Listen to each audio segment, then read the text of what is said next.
Good day. Welcome back to First Take, coming to you live from above the Heineken River Deck at Pier 17 in New York City. We're having a good time. Thanks for hanging with us.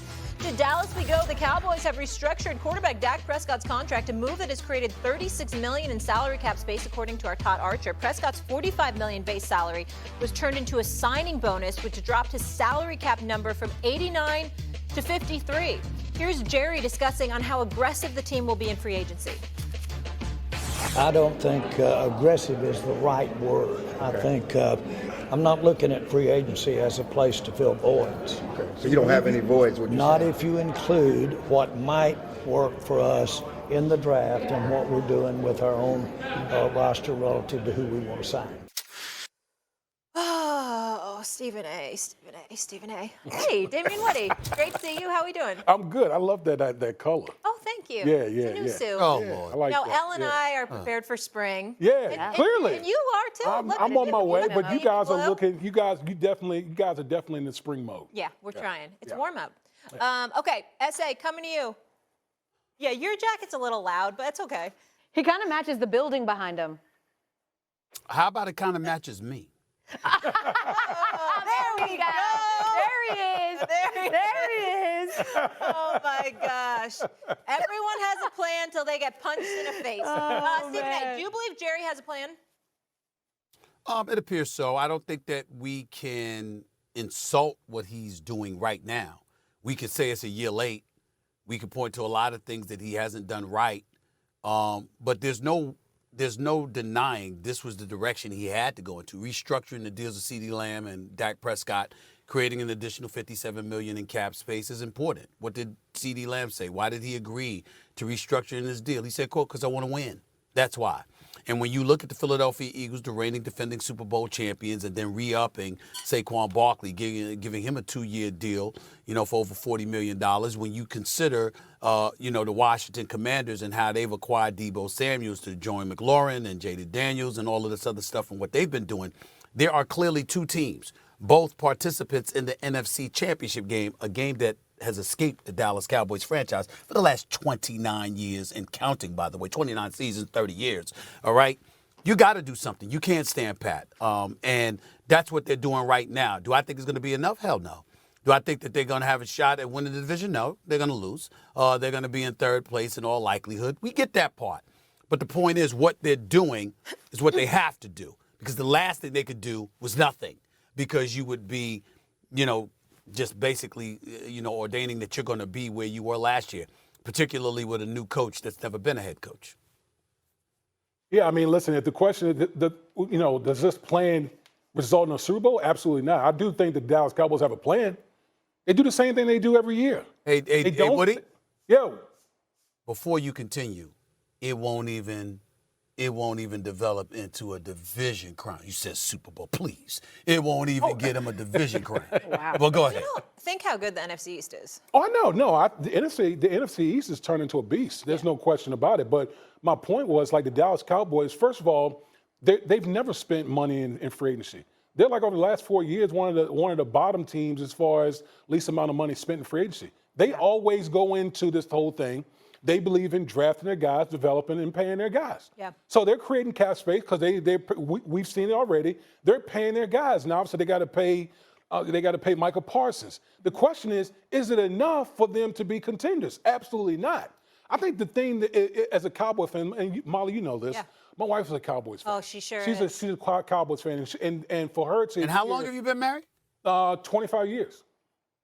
To a Cowboy? Can you imagine? Yeah, long. Oh, his wife's amazing, Stephen A. It's been a long. I know she's amazing. Yeah, I know she's amazing, but nobody can be perfect. That's an imperfection. Tell me about it, but I can't say that. I can't say that in the house. Well, you kind of just did on national TV. Well, yeah. I know what I'm walking into when I get home. Us. Yeah, absolutely. But listen, I just, the question is it enough for them to compete for anything? Absolutely not. They don't have enough. I think that if you ask any Cowboys fan, the frustration that they have with Jerry Jones and company is, what are the moves outside of drafting and developing that you're going to make to close the gap? Mm-hmm. And that's what we've seen the Philadelphia Eagles. What did they do? They went out and got Saquon Barkley last year, and look what happened with Philadelphia. Not only that, but then Zach Bond. Like, look at the moves that they made. Not only that, but then had the fortitude to say, you know what, Saquon, you were so good to us that we're going to give you a whole new contract. Correct. Think about that. Zach Bond, we're going to pay you as one of the top inside linebackers in the National Football League. What teams are out there spending big money on a running back and an inside linebacker? So you see what Philadelphia is doing, and you're sitting there scratching your head. Dallas, what are you doing? Yeah. What are you doing right now? It's not enough to just draft and develop. You need subsequent moves in order to get you closer. I'm with you. I love that you brought up the Eagles thing too, because we hear so often people say like, okay, I've given you this money and now I expect that you're going to like earn this money. No. Money that you give is for services rendered, and the Eagles know that, which is why they wanted to go back to the table. But when it comes to the Cowboys and specifically, I kept laughing at this story just because of the choice of words that they're using. Like, we don't want to say we're going to be aggressive. And that's because last year they said, we're all in. And then they were all in for like $20 million, which is the lowest amount of money, to your point, that was spent in all of free agency. Last year, Stephen Jones said that they didn't get CeeDee Lamb done as quickly as they wanted because the receiver market, there was people getting money. They sort of needed to see those dominoes fall. Max Crosby has just reset the market for defensive players. That's right. Your first task needs to be to extend Micah Parsons. A, because it's a no freaking brainer. You just take whatever Max Crosby got and you make it a little bit more. And secondly, because extending Micah Parsons actually gives you additional cap space. And I'm with you. It is a CVS receipt for what the Cowboys need to be contenders. I mean, a CVS receipt, a laundry list of things that they need, Woody, right? Starting with getting a competent and capable second receiver to be the counter to CeeDee Lamb. They have secondary issues. They need some depth there, so they probably need to re-sign Jordan Lewis. Like, there's a few things that need to happen. Mm-hmm. I think Rico Dowdle is a guy that I see you rolling your eyes, Stephen A. No, it's not you. It's not you, Al. It's not you. It's a producer in my ear. Every time I look down, you're on camera. I'm like, damn. Well, go ahead. That's what that was about. I'm sorry, Al. Go ahead. I got you. I've got a couple times here. You know? Like, can a brother look down? Can a brother look down? That's what I'm saying. Exactly. Like the Eagles looking down at the Cowboys. That was not about what you were saying. I apologize. And it's all good. But there is the point I'm trying to make here is that do I believe Jerry Jones has a plan? Maybe, but I'm not sure it's going to be an effective one. But They can I cleared say cap this? space, though. They cleared cap space with the Dak deal. So it's like, what are we doing And with CeeDee, that? they can clear more. Are you trying to be funny here, Molly? No. Are you? Because that sounds like a backhanded slap. I'm being oh well, legit. they are freeing up cap space, but what are they going to do with the cap Right. space? I think my problem with the Dallas Cowboys, you talked about, oh, we got to pay Micah, you had to pay CeeDee. Yeah. The problem is you wait too long to do these type of deals. You offend like them. Philly. I'll go back to Philly again. Okay, you traded for A.J. Brown. You paid him.